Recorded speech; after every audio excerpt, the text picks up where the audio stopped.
The Montana woods are beautiful in the brochures, but they are terrifying when the sun dips below the jagged peaks of the mountains. I moved to a small, isolated cabin near the edge of the Bitterroot National Forest to find peace. I'm a writer, and I thought the silence would help me work. I didn't realize that the silence out here isn't actually silent. It's heavy. It's waiting. My cabin was a simple structure. One large room, a small kitchen, and a loft for sleeping. The nearest neighbor was 5 miles away. For the first week, everything was perfect. The air was crisp, and the only sound was the wind whispering through the towering pines. But on the 8th night, the whispering changed. It started at 2:14 a.m. A rhythmic scratching sound began under the floorboards.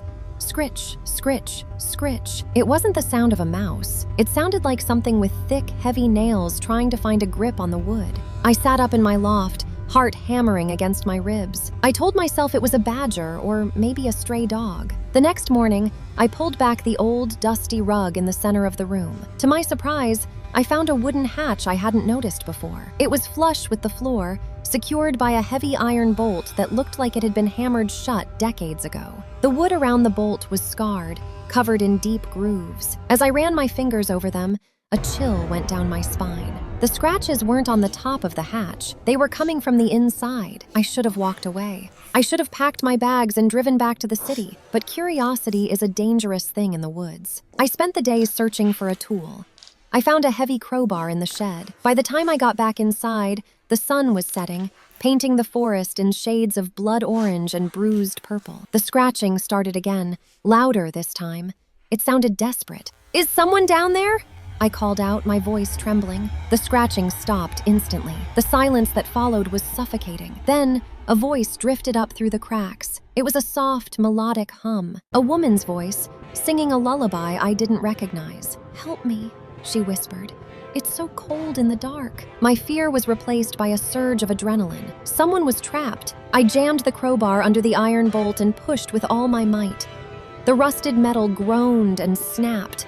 I heaved the hatch open. A wave of cold, stagnant air hit me. It smelled like wet earth and old copper. I shone my flashlight into the hole. There were stone steps leading down into a small cellar. At the bottom, I saw a woman sitting in the corner. She was wearing a tattered white dress, her long hair covering her face. "Are you okay?"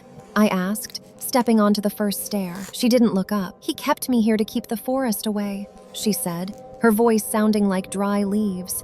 "He said if I left, the trees would scream." "I'm getting you out of here," I said, reaching the bottom of the stairs. I reached out to touch her shoulder. Suddenly, my flashlight flickered and died. In the pitch black, I felt her hand grab my wrist. Her grip was like a vice, cold as ice and incredibly strong. "Thank you," she hissed. Her voice was no longer soft.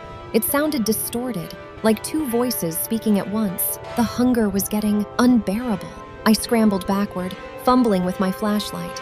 I hit the power button frantically. The light clicked on.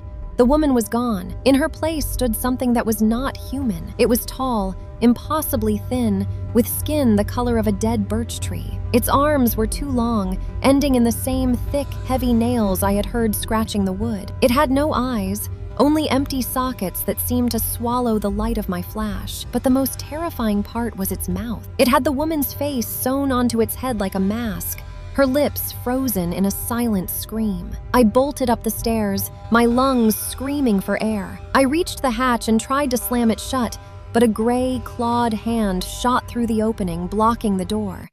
I kicked at it, feeling the sickening crunch of bone, and finally managed to slide the bolt back into place. I didn't stop. I grabbed my car keys and ran out the front door. I didn't look back until I reached the main road. As I drove away, I looked into my rearview mirror. The cabin was small in the distance, surrounded by the dark, swaying pines, and then I saw it. The cabin door was wide open. The creature wasn't coming after me.